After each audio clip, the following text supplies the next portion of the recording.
My name is John Garvin, and I'm the creative director at Sony Bend. Syphon Filter Dark Mirror starts a new storyline, sort of like leave the virus behind, and Gabe is being sent on a mission to investigate a paramilitary group, calls itself Red Section. He thinks that they've attacked an oil refinery, doesn't know why, and while he's there he finds out that there's more to the story than he thought. Gabe Logan has always had a lot of gadgets. He's had different vision devices and of course a ton of weapons. And Dark Mirror, we've added a few more. So my favorite one is the Rapid Traversal Line, which is a traveling device that allows him to shoot up a line on any static line that's in a level. So telephone wires, that sort of thing. He shoots this thing up and then he goes up on one hand and he's able to automatically switch to his one-handed weapon. So it's for combat as well as for traveling. So we also have the MB-150, which is Gabe's new sniper rifle. It's the standard agency issue sniper rifle. It has 6mm rounds and it's got 3 types of darts. And the darts can be used for different types of gameplay. So fire the dart at an AI and then you can detonate it later. And then what that allows you to do is take out multiple AI at once. It allows you to take out AI silently, and it allows you to basically figure out your own gameplay as you're going through the levels.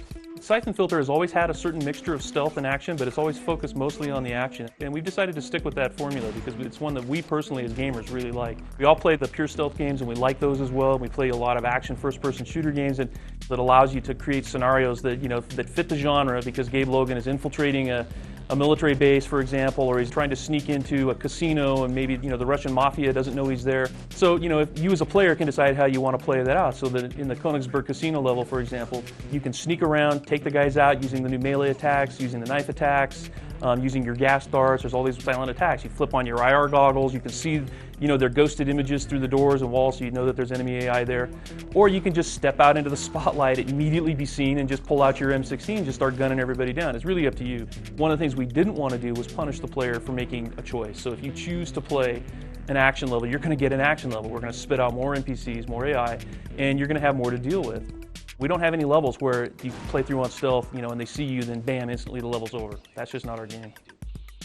We have a full multiplayer game with both ad hoc support and infrastructure. One of our biggest challenges is we were trying to make a Syphon Filter multiplayer game. We started working along those lines in the Omega stream. We were working on a 4-player co-op game. We decided to take what worked really well about that game and bring it into a PvP environment. So we'll have a full-blown PvP game for the first time, or at least in Syphon 2 when we had 1v1 deathmatch. Now we've got 4v4, what we're calling objective mode, which is what makes our game a Syphon Filter game. You've got 2 teams that are pitted against each other.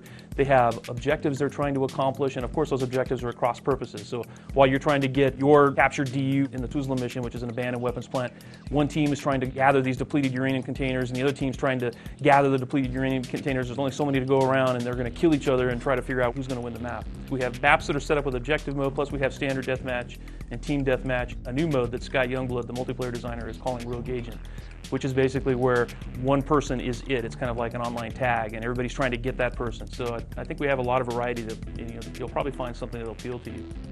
Syphon Filter Dark Mirror, and that's available in March.